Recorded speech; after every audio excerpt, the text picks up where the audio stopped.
Hello everyone, स्वागत है आपका उत्तराखंड जी के वेरी इजी ट्रिक्स के इस मेंस बैच में। आज हमारा इस बैच का सेकंड लेक्चर है। इससे पहले कल हमारा पहला लेक्चर था और इस बैच में हम upper PCS Uttarakhand upper PCS में जो मेंस का सिलेबस है उस सिलेबस को आंसर राइटिंग फॉर्मेट में प्रैक्टिस के साथ और मॉडल आंसर के थ्रू कवर कर रहे हैं। उसी संदर्भ में आज हमारा दूसरा लेक्चर है। इसमें हमने GS2 स्टार्ट किया था, जो अपर पीसीएस में दिया हुआ है। शासन व्यवस्था, संविधान, शासन प्रणाली, सामाजिक न्याय और अंतर्राष्ट्रीय संबंध।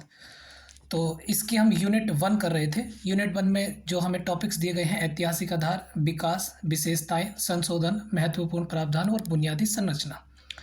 तो कल हमारे टॉपिक थे इसमें विशेषताएं, संविधान की जो विशेषताएं थी। इसके अलावा हमने बुनियादी संरचना पर 2 प्रश्न बनाए थे और उनको हमने कवर किया था और लगभग 25-26 अभ्यर्थियों ने इस प्रश्न का उत्तर भी लिखा था, और जिसकी कॉपी कल या परसों तक आपको मिल जाएगी। इसके साथ में आज का जो टॉपिक है वो है नेक्स्ट टॉपिक हमारा संशोधन। यूनिट 1 का ही टॉपिक है संशोधन, यानी भारतीय संविधान में संशोधन की प्रक्रियाएं।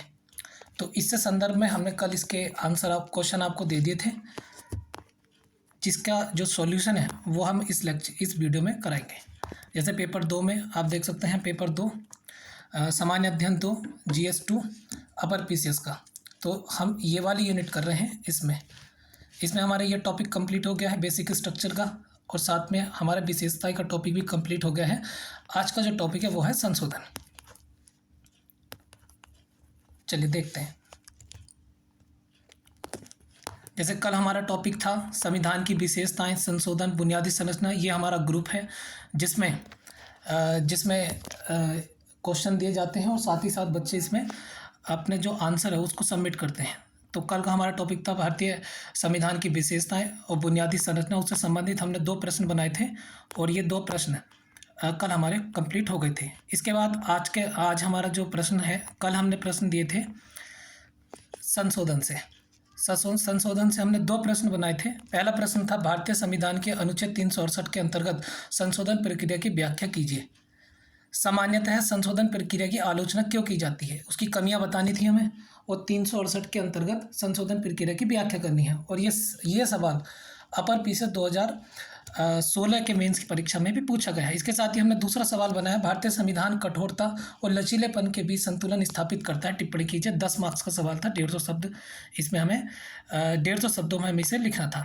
तो पहला सवाल हम देख लेते हैं। उस प्रक्रिया का वर्णन करें जिसके माध्यम से भारत के संविधान में संशोधन किया जाता है, साथ ही इसकी सीमाएं बताइए, इसकी आलोचना कीजिए। और ये सवाल 2016 में पूछा जा चुका है। इसके बाद इसका जो कंटेंट है, इसका पूरा कंटेंट हमने इस तरह से इसको तैयार कर दिया है, आप देख सकते हैं। और इससे जब ये कंटेंट आपका रेडी होगा तो साथ ही साथ में ये 2 प्रश्न भी इसी कंटेंट से सॉल्व हो जाएंगे। अब देखते हैं ये सवाल हम कैसे करेंगे। तो उस प्रक्रिया का वर्णन कीजिए जिसके माध्यम से भारत के संविधान में संशोधन। तो पहले अंडरलाइन करते हैं, हम अंडरलाइन करेंगे संविधान में संशोधन पूछा क्या गया है। एक तो संविधान में संशोधन की बात की जा रही है और एक प्रक्रिया शब्द लिखा है, भारत में संविधान में संशोधन। तो हमें प्रक्रिया बतानी है किसकी, संविधान के संशोधन की। इसके साथ में तीसरा पॉइंट हम अंडरलाइन करेंगे वो है सीमा का मतलब इसकी कमियां क्या है वो हमें बतानी है। तो तीन शब्द हमने इसमें अंडरलाइन करे हैं जो इसमें प्रश्न में पूछा गया है। एक तो पहला कौन सा, प्रक्रिया। दूसरा किसकी प्रक्रिया, संविधान में संशोधन की। तीसरी क्या है, इसकी कमी। तो इसकी कमी भी हमें बतानी है, तो हमने इसको अंडरलाइन कर लिया। तो आपको पता ही है जो भी प्रश्न है उसके 3 भाग हम बताते हैं, एक तो परिचय, एक इंट्रोडक्शन, दूसरा बॉडी और तीसरा हमारा कंक्लूजन। इंट्रोडक्शन 10%, लगभग कंक्लूजन भी 10% और लगभग 80% हमारा ये बॉडी होना चाहिए जो मांग है। इंट्रोडक्शन आप मान कर चलिए 3 लाइन, मैक्सिमम 3 लाइन से ज़्यादा ना हो, 3 से 4 लाइन चल सकता है। और कंक्लूजन भी 2 से 3 लाइन चल सकता है और बाकी आपका बॉडी में आएगा। इंट्रोडक्शन में क्या करते हैं, इंट्रोडक्शन में बस हम परिचय देते हैं। अब देखिए इसमें जैसे अब ये प्रक्रिया पूछी है तो आप परिचय में लिख दीजिए परिचय में लिख दीजिए। सबसे पहले तो संविधान संशोधन। अच्छा, संविधान जो संविधान संशोधन है वो क्यों किया जाता है? तो वो इसलिए किया जाता है क्योंकि बदलती परिस्थितियां हैं। इसका मतलब ये है भविष्य में जो आज का समय है और जो भविष्य में उसमें अंतर रहेगा, मतलब हमारी जो परिस्थितियां होंगी वो बदलेंगी, इसीलिए संविधान में संशोधन किया जाता है। संविधान में जो संशोधन का भाग है वो 20 था, जो कि हमारे संविधान निर्माताओं ने रखा था, और आर्टिकल है 368। साथ में इसमें शक्ति देता है संसद को, संविधान संशोधन की शक्ति देता है। तो 3 लाइन में बस हमें परिचय में ये लिख देना है, भारत के संविधान में संशोधन बदलती आवश्यकताओं के अनुरूप किया जाता है। भारत के संविधान के भाग 20 और अनुच्छेद 368 में संविधान में संशोधन की प्रक्रिया का उल्लेख किया गया है। संविधान में संशोधन की शक्ति संसद को दी गई है। बस इतना बहुत है, 2 से 3 लाइन आपकी आ जाएंगी आराम से। और देखिए, मैंने इसलिए नोट्स ही ऐसे बनाए हैं, ये आपको भी ऐसे नोट्स बनाने हैं, ताकि एग्ज़ाम टाइम में और आप बार बार इसी चीज़ का रिवाइज करें। अब देखिए 3 शब्द है हमारे पास, बदलती आवश्यकता, फिर भाग 20, 368, संसद को शक्ति। बस इन 4-5 शब्दों से ही हमने 3-4 लाइन लिख दी, ठीक है ना। तो इसी तरह से हमें इंट्रोडक्शन लिखना है। अब आगे देखिए, आगे है 368 के तहत निर्धारित संविधान संशोधन की प्रक्रिया का निम्नलिखित तरीके से लिखिए। अब जो हमसे सवाल पूछा गया था, प्रक्रिया क्या है उसके बारे में हम देखते हैं। तो हमने इसे डिब्बे में बंद कर दिया। अब हम इसकी प्रक्रिया बताएंगे। प्रक्रिया में अब देखिए पॉइंट नंबर 1, यानी संविधान का जो संशोधन बिल है वो किस तरह से अधिनियम बनता है, उसकी जो पूरी प्रक्रिया है, क्या प्रक्रिया है वो हमें बतानी है, जो कि 368 में लिखी है। देखिए, सबसे पहले है विधेयक पुनः स्थापित केवल संसद में होगा, पहला पॉइंट। अब देखिए, मैंने तो बिल्कुल शॉर्ट में लिख दिया, आपको लिखना है पॉइंट नंबर 1 कि संविधान संशोधन से संबंधित विधेयक केवल संसद में पुनः स्थापित किया जा सकता है, ना कि राज्य विधानमंडल में। तो ये पूरी एक लाइन आएगी। चूँकि हम तो शॉर्ट नोट्स बना रहे हैं, इसलिए हमने बस इतना ही की पॉइंट्स लिख दिए हैं। तो विधेयक पुनः स्थापित केवल संसद में, पहला पॉइंट हो गया, यानी राज्य विधानमंडल में इसको स्थापित नहीं किया जाएगा। पॉइंट नंबर 2, अब इसे पुनः स्थापित कौन करेगा? तो इसे पुनः स्थापित कर सकते हैं मंत्री, ठीक है, मंत्री और गैर सरकारी सदस्य। तो इसका मतलब क्या है? विपक्ष नहीं। देखिए, इन दोनों टर्म्स का मतलब समझ लीजिए। अभी किसकी सरकार है? मान लीजिए एक पूर्ण बहुमत वाली सरकार है, भाजपा की सरकार है, ठीक है, बीजेपी की सरकार है, ठीक, अभी तो नहीं है, मान लीजिए 2019 वाली। तो इसमें कुछ मंत्री होंगे और कुछ मंत्री नहीं होंगे जो बीजेपी के सांसद होंगे, ठीक है, और साथ में विपक्ष ही है। तो कुछ तो यहाँ पर ध्यान से सुनना, यहाँ पे जो संसद में एक सेकेंड, इसको ऐसा समझा देते हैं। मान लीजिए जो संसद है हमारी, संसद में 3 टाइप के लोग हैं। एक तो मंत्री हैं जिनकी सरकार है, ठीक है, दूसरा जिस पार्टी की सरकार है उसके सांसद, ठीक है, और तीसरा विपक्ष के लोग। तो मंत्री पूरे स्थापित विधेयक कर सकते हैं, और ये दोनों ही लोग कहलाएंगे गैर सरकारी सदस्य।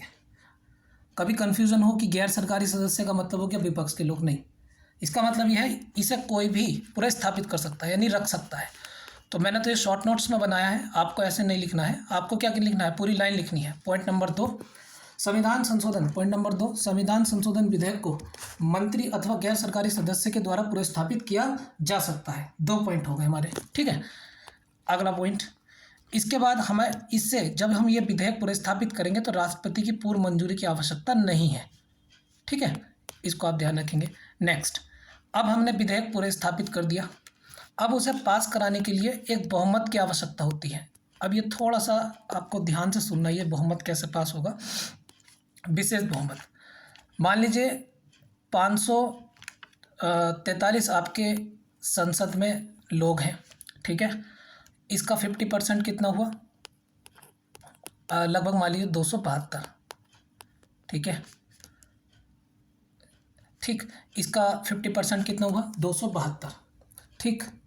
अब मान लीजिए हमें कोई मंत्री, मान लीजिए संविधान संशोधन विधेयक लाया है, ठीक है। उस दिन 450 लोग आए हैं, ऐसा मान लेते हैं 450 लोग आए हैं।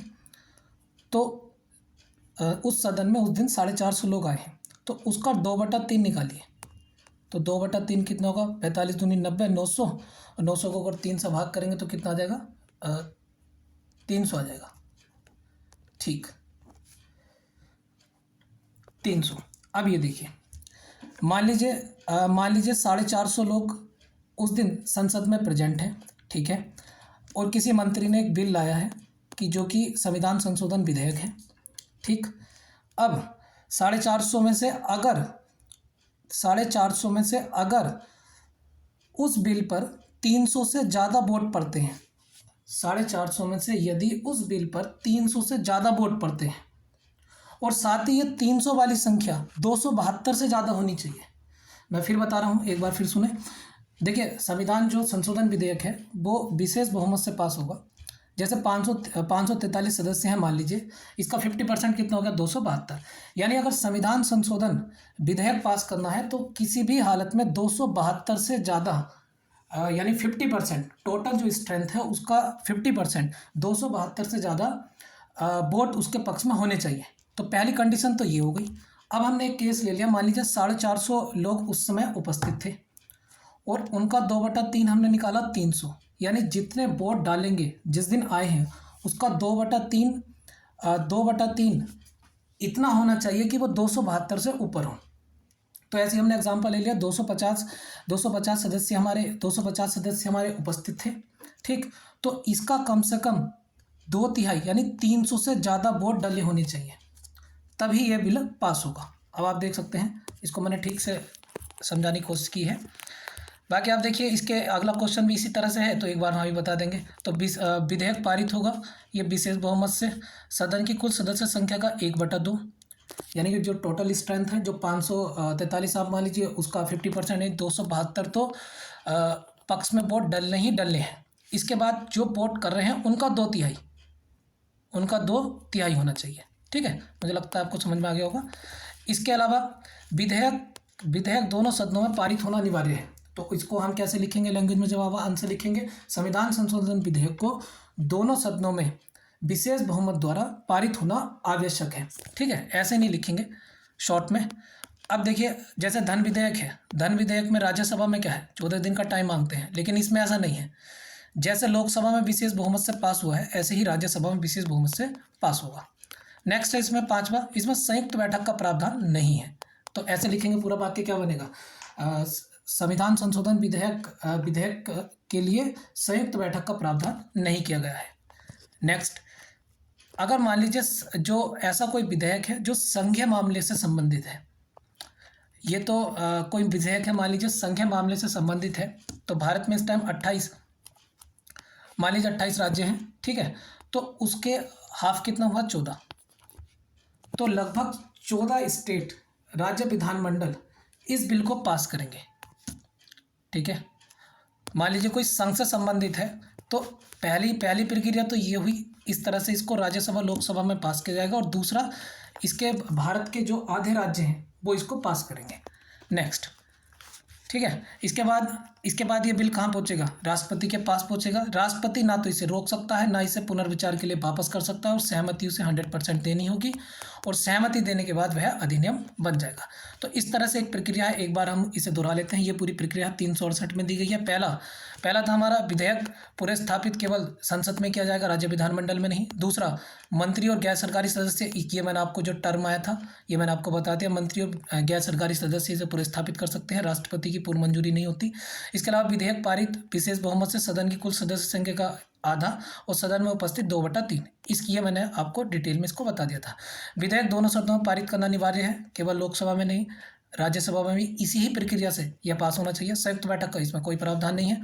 इसके अलावा अगर मान लीजिए बिल संख्या से संबंधित है, तो कम से कम आधे जो राज्य विधानमंडल है वहाँ से भी साधारण बहुमत के साथ ये बिल पास होना चाहिए। नेक्स्ट हमने देखा राष्ट्रपति, इसके बाद बिल जाएगा राष्ट्रपति के पास, तो वो सहमति उसको देना अनिवार्य है। इसके बाद सहमति भी जब मिलेगी तो बनेगा अधिनियम। इसके बाद है साथियों, इसमें कुछ सीमाएं हैं इसकी, जो कि प्रश्न में हमारी पूछी गई थी। तो सीमाएं, नंबर 1 सीमाएं देख लेते हैं इसकी। नंबर 1, जो संविधान संशोधन विधेयक है उसके लिए कोई एक विशेष निकाय का प्रावधान नहीं किया गया है। जैसे एक संवैधानिक सभा होती, मान लीजिए उसमें चर्चा होती, उसके बाद अगर वो उन्हें लगता कि ये करना चाहिए तो कुछ ऐसी वो मान लीजिए सलाह देती है हमें, तो ऐसा कुछ नहीं है। ये यूएसए में है, ये यूएसए में इस तरह सा है कि अगर वहाँ पे संविधान संशोधन करना है तो वहाँ पे एक सभा है। तो इसलिए इस संविधान संशोधन के लिए आलोचना की जाती है कि साहब हमारे पास कोई विशेष निकाय नहीं है। तो इस बिंदु को आप कैसे लिखेंगे? तो इस बिंदु को आप ऐसे नहीं लिखेंगे डायरेक्टली, तो मैं शॉर्ट नोट्स बनाए हैं हमने, की पॉइंट्स बोलते हैं इन्हें, ठीक है। तो आप कैसे लिखेंगे? संविधान संशोधन के संदर्भ में किसी भी विशेष निकाय का वर्णन संविधान में नहीं किया गया है, या संवैधानिक सभा का वर्णन संविधान में नहीं किया गया है, तो इसकी पहली आलोचना हो गई, ठीक है। कहने का मतलब है एक्सपर्ट नहीं है हमारे पास एक। नंबर दो बिंदु है हमारा, विधेयक का प्रारंभ केवल संसद से। क्यों भाई, हमारे पास तो राज्य भी हैं, राज्य क्यों नहीं कर सकते? तो इसकी एक आलोचना ये भी की जाती है, तो ये भी की जाती है जो विधेयक का प्रारंभ है वो केवल संसद से होता है, ना कि राज्य से। तो आप कैसे लिखेंगे पूरा वाक्य? संविधान संशोधन संबंधित विधेयक का प्रारंभ केवल राज्य से, माफ कीजिए, केवल संसद से किया जाता है, ना कि राज्य विधानमंडल से। तो इसकी एक आलोचना हो गई। मान लीजिए गतिरोध होता है राज्यसभा और लोकसभा में किसी बिल को लेकर के, तो इसमें संयुक्त बैठक का प्रावधान भी नहीं है। तो मान लीजिए गतिरोध हो गया तो वो बिल फिर फंस जाएगा। तो अगर मान लीजिए संयुक्त बैठक का प्रावधान होता तो वो पास हो जाता। तो ये इसकी आलोचना एक ये की जाती है। इसके बाद संविधान संशोधन में राज्यों की भूमिका नामात्र के बराबर है। केवल किसमें भूमिका है? संघीय मामलों में है, वो भी 50% साधारण बहुमत के साथ आधे राज्यों की है, ठीक है। तो इसलिए आलोचना की जाती है क्योंकि हमारा जो स्टेट है, हमारा भारत जो है वो जो हमारा भारत है वो संघ है, तो लेकिन उसमें राज्य विधानमंडल की भूमिका संविधानिक संशोधन में बहुत सीमित है। अब इसमें निष्कर्ष क्या करेंगे? अब देखो, भावनाओं में नहीं बह जाना है कि एक सभा बना दो कि और सारे बिल। अभी देखिए इसके पीछे तर्क है ना, मान लीजिए इसके पीछे तर्क है, मान लीजिए राज्य विधानमंडल को शक्ति हमने दे दी संविधान संशोधन करने की, तो कुछ राज्य ऐसे पूरा संविधान बदल देंगे, फिर क्या करोगे? तो इसलिए संविधान निर्माता को तो पता था, ठीक है ना। तो ऐसा नहीं है कि भावनाओं में बह जाना है, लेकिन चूंकि सीमाएं हैं तो इसलिए इन्हें याद रखनी है। तो इसमें हम क्या लिखेंगे? एक बैलेंस निष्कर्ष लिख सकते हैं कि हाँ ठीक है, चलिए ये दोष हम मान सकते हैं, दोष हम मान सकते हैं, लेकिन ये जो प्रक्रिया है ये साधारण और सरल सिद्ध हुई है। ये दोष है, ये हम मान रहे हैं, लेकिन फिर भी ये प्रक्रिया साधारण और सरल सिद्ध हुई है क्योंकि आज तक हमने कई सारे संविधान संशोधन कर लिए हैं। अब आपको देखना है अभी तक कितने संवैधानिक संशोधन हुए हैं, ठीक है। ये आप अपने आंसर में अपडेट करेंगे, ये मैं आप पर छोड़ता हूँ। इसके अलावा इसमें देखिए साथ में आप लिख सकते हैं प्रक्रिया इतनी लचीली भी ना हो कि सत्तारूढ़ दल अपनी इच्छा के अनुसार बदल दें, और इतनी कठोर भी ना हो कि बदलती परिस्थिति में हम ना बदल सकें। तो ये हमारा बैलेंस एक निष्कर्ष हो जाएगा। मुझे लगता है ये सवाल आपको समझ में आ गया होगा। इसके साथ ही देखिए, ये तो हमारा मेन सवाल था कि ये उस प्रक्रिया का वर्णन कीजिए जिसके माध्यम से भारत के संविधान में संशोधन संशोधन किया जा सकता है, और उसकी सीमाएं। ये हमारा क्वेश्चन कवर हो गया। ये आया भी है अपर पी से 2016 में। इसके बाद देखिए, यह है संविधान संशोधन की प्रक्रिया इतनी लचीली ना हो कि सत्तारूढ़ दल आसानी से बदल दे, वह इतनी कठिन भी ना हो कि बदलती परिस्थिति के अनुरूप न बदल सके। टिप्पणी कीजिए। सेम यही कंटेंट आ जाएगा, ठीक है। नेक्स्ट, सीमाओं के बावजूद संशोधन की प्रक्रिया सरल व साधारण सिद्ध हुई है। सेम यही कंटेंट आ जाएगा, ठीक है ना। तो एक प्रश्न से हमने कितने सवाल बनाए? एक प्रश्न के कंटेंट से हमने 3 सवाल बनाए। साथ ही साथ आपके ये सवाल भी हल हो जाएंगे, आप लिखते चलना, ठीक है। ये जो प्रश्न है,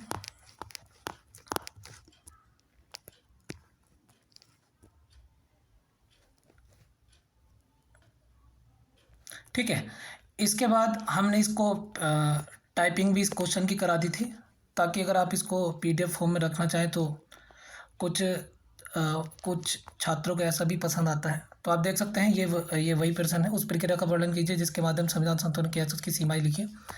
तो आप देख सकते हैं इसमें ये हमने बता दिया। इस परिचय कैसे लिखना है, प्रक्रियाओं की चर्चा करनी है, इसका निष्कर्ष देना है।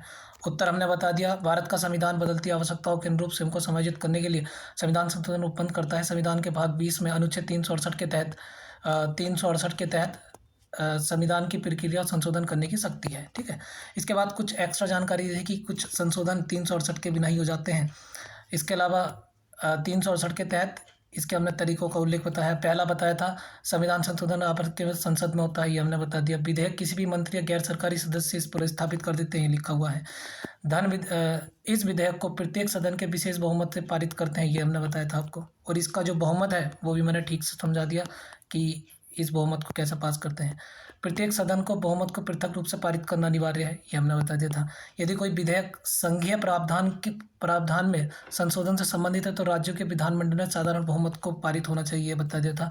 संसद के दोनों सदनों द्वारा विधिवत पारित करने के लिए राज्य विधानमंडल की संस्तुति के पश्चात ही राष्ट्रपति के सहमति के लिए प्रस्तुत किया जाता है। ठीक है। इसके बाद बताया था कि अनिवार्य रूप से सहमति देता है तो विधेयक अपनी सहमति रोक या पुनर्विचार के लिए नहीं भेज सकता। राष्ट्रपति सहमति देने के लिए बाध्य है, ये बताया था। फिर इसके बाद में इसकी कुछ सीमाएं हैं, इसकी सीमाएं आप देख सकते हैं। संविधान संशोधन के लिए किसी विशेष निकाय के संवैधानिक सभा का जो उपबंध है वो नहीं किया गया है, ये बताया था। संविधान संशोधन करने की शक्ति संसद में नहीं था, राज्य विधानमंडल में नहीं, ये आपको बता दिया था। इसके बाद ये आप पढ़ लेना। यदि संविधान ये आपके ग्रुप में हम इसको वीडियो के बाद डाल देंगे। यदि संविधान संशोधन विधेयक से पारित होने के बाद किसी स्थिति में गतिरोध उत्पन्न होता है तो संयुक्त बैठक नहीं है। संविधान ने राज्य विधानमंडल द्वारा संशोधन संबंधी मंजूरी अस्वीकार करने की समय निर्धारित नहीं है, तो ये हमने लिखा नहीं। देखिए अब ये हमने पॉइंट लिखा नहीं है, अगर आप चाहते हैं तो इसे लिख लेना। ठीक है। इसके बाद निष्कर्ष हमने बताया। इन दोषों के बावजूद प्रक्रिया साधारण और सरल और बदलती परिस्थितियों को पूरा करने में सफल रही है। तो ये कंप्लीट हमने आपको बता दिया था। तो ये PDF फॉर्म में है और इसकी टाइपिंग करा दी गई थी, तो आप इसको एक बार पढ़ लेना। बाकी जो शॉर्ट नोट्स इसके ज़रूर बनाने हैं। ठीक है, इसके शॉर्ट नोट्स ज़रूर बनाने हैं, ये हुआ था। ठीक है। इसके बाद ये आपको एक ये मिलेगा, यहाँ पर आपको आज से आंसर लिखना है। यहाँ पे अपना नाम लिखना। ठीक है। यहाँ पर नाम लिखना। इसके बाद में यहाँ डेट और यहीं पे कहीं पे लिख देना असाइनमेंट नंबर, या 1 या 2। जैसा आप ये क्वेश्चन नंबर शायद ये 3 है तो यहीं पे लिख देना। इस शीट पर आपको यहाँ क्वेश्चन लिखना अपना, और क्वेश्चन के नीचे यहाँ पूरा आंसर लिखना इस जगह। ठीक है। यहाँ ये आंसर लिखना। मान लीजिए आप स्टार्टिंग कर रहे हैं तो मैं तो कहता हूँ मॉडल उत्तर ऐसे ही उतार दो, लेकिन पेन चलाओ। पेन चलाना ज़रूरी है। अगर आपको याद नहीं हो रहा है तो कोई दिक्कत नहीं है, शॉर्ट नोट्स बनाओ और जो भी है 10-12 बार पढ़ो। नहीं फिर भी नहीं लिखा जा रहा तो मॉडल उत्तर देखो और ऐसे लिख दो, कोई बात नहीं, लेकिन जमा करिए।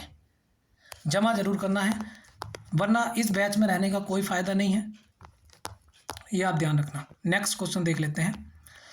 नेक्स्ट सवाल था हमारा, भारतीय संविधान लचीलेपन और कठोरता के बीच एक संतुलन स्थापित करता है, टिप्पणी करनी है हमें। ठीक है। तो मतलब जो भारतीय संविधान है वो लचीलापन और कठोरता के बीच एक संतुलन बनाता है। तो सबसे पहले मैंने बताया आपको की पॉइंट्स देख लीजिए इसमें क्या है। तो की पॉइंट्स, एक तो लचीलापन, ये क्या चीज़ होती है भाई। फिर इसके बाद कठोरता, पता नहीं क्या है। और इसके बाद में लिखा है संतुलन स्थापित करता है। 3 पॉइंट इसमें से हमने पकड़ लिए, की पॉइंट पकड़ लिए हमने 3, लचीलापन, कठोरता और संतुलन स्थापित करता है। इस पर हमने टिप्पणी करनी है। इस कंटेंट जो हमने नीचे दिया है, साथ ही साथ ये 3 प्रश्न भी आपके हल हो जाएंगे। अब देखिए परिचय क्या है, इसका परिचय देखिए। तो दुनिया के जितने भी संविधान हैं उनको 2 भागों में वर्गीकृत किया जाता है, एक तो कठोर और एक लचीला। दुनिया के जितने भी संविधान हैं उनको 2 भागों में वर्गीकृत किया जाता है, एक तो हो गया कठोर और एक है लचीला। अब ये क्या टर्म है, तो सबसे पहले हम जो परिचय में यही लिखेंगे, इसकी डेफिनेशन लिख देंगे, मतलब ये क्या होते हैं, लचीलापन और कठोरपन क्या होता है। ठीक है। कठोरता संविधान से क्या तात्पर्य है।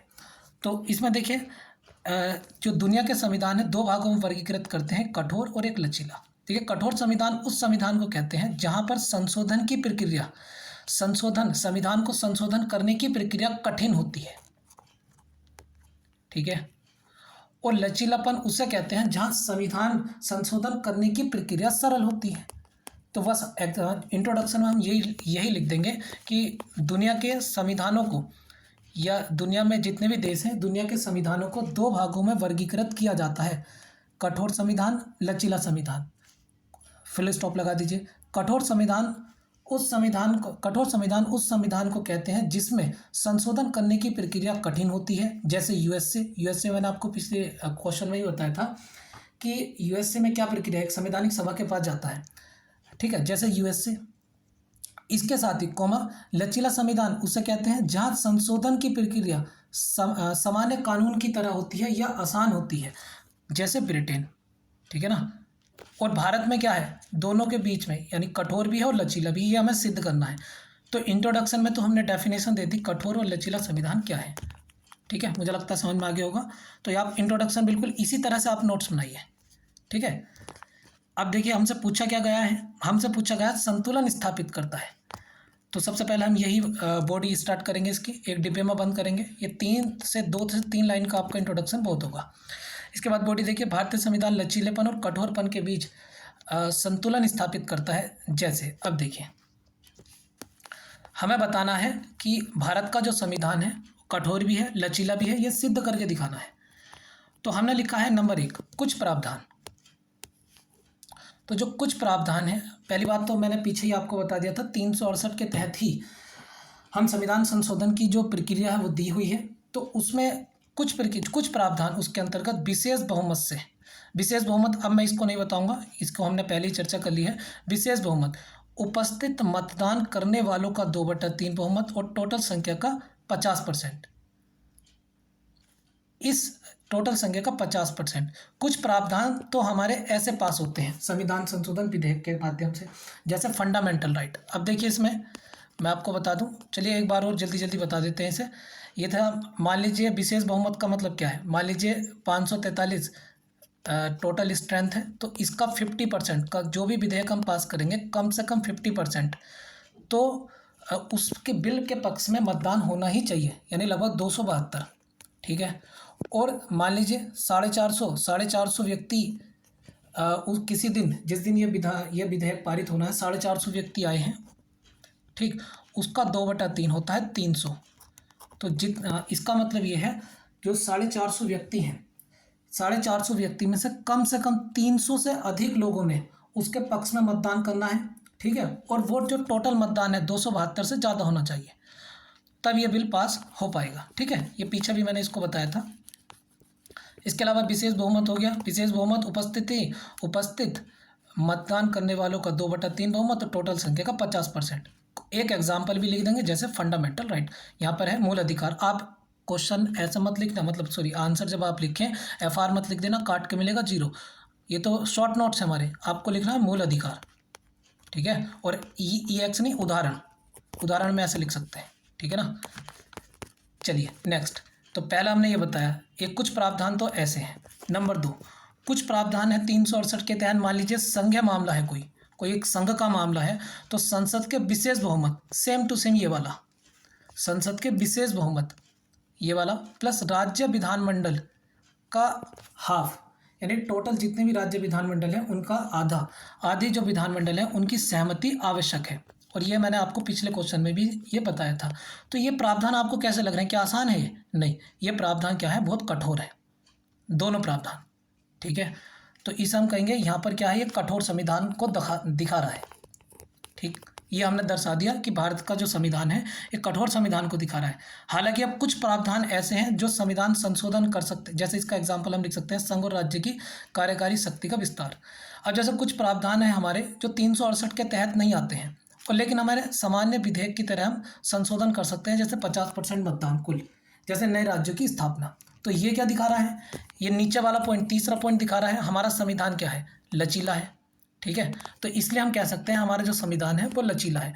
जो 2 पॉइंट है ये कठोर दिखा रहा है और ये क्या है, लचीला दिखा रहा है, ठीक है। तो इसलिए हम कह सकते हैं ये लचीला भी है और कठोर भी है। यही हमसे प्रश्न पूछा गया था। इसके बाद देखिए लचीलेपन के या कठोरता लिखी यहाँ पे, कठोरता के कारण क्या है संविधान को रखने के। तो देखिए इसके कारण भी देख लेते हैं। जो संविधान हमारे निर्माता थे वो जानते थे कि भारत का संविधान दुनिया का सबसे बड़ा संविधान है और इसमें त्रुटि हो सकती है। तो जब त्रुटि हो सकती है तो उसमें संशोधन की आवश्यकता होगी, इसलिए ये हमने रखा संशोधन की प्रक्रिया। ठीक है, मतलब इसको लचीलापन रखा। कुछ प्रावधान अस्थायी थे। कुछ प्रावधान क्या थे? अस्थायी थे। ये कारण बता रहे हैं संविधान लचीला क्यों है। ठीक है, अब कुछ प्रावधान अस्थायी थे। अस्थायी का मतलब है कि कुछ प्रावधान संविधान में ऐसे थे कि जब संसद का गठन होगा तो इस प्रावधान को हम हटा लेंगे। जैसे 26वें संविधान संशोधन में हमने प्रीवी पर्स को समाप्त कर दिया, तो इसलिए संविधान निर्माताओं ने संविधान संशोधन की प्रक्रिया लचीली बनाई, ये कारण। अच्छा, फिर कठोर क्यों बनाई? तो वो है संघीय राज्य व्यवस्था। भारत का जो स्ट्रक्चर है वो क्या है? संघ है। अब संघ है तो राज्य के बिना जैसे शक्ति कम नहीं कर सकते, क्योंकि फिर ये प्रक्रिया अपनानी पड़ेगी, ये वाली सेकंड वाली।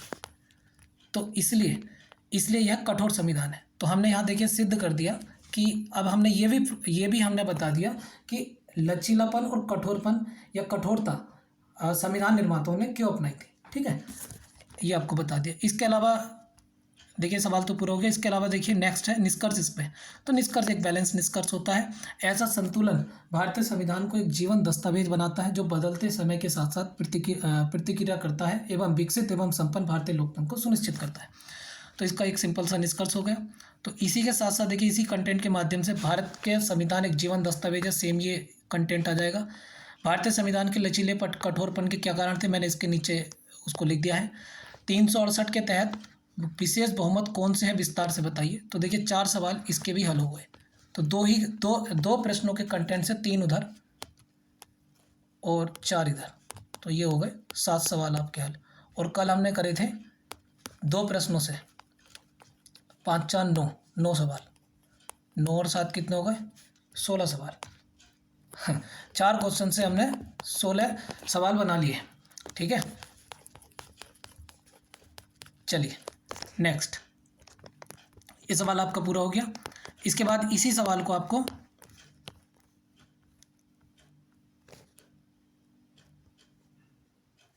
देखिए इसी क्वेश्चन को हमने टाइप करा दिया है। देखिए भारतीय संविधान लचीला कठोरपन के एक संतुलन स्थापित करता है, टिप्पणी कीजिए।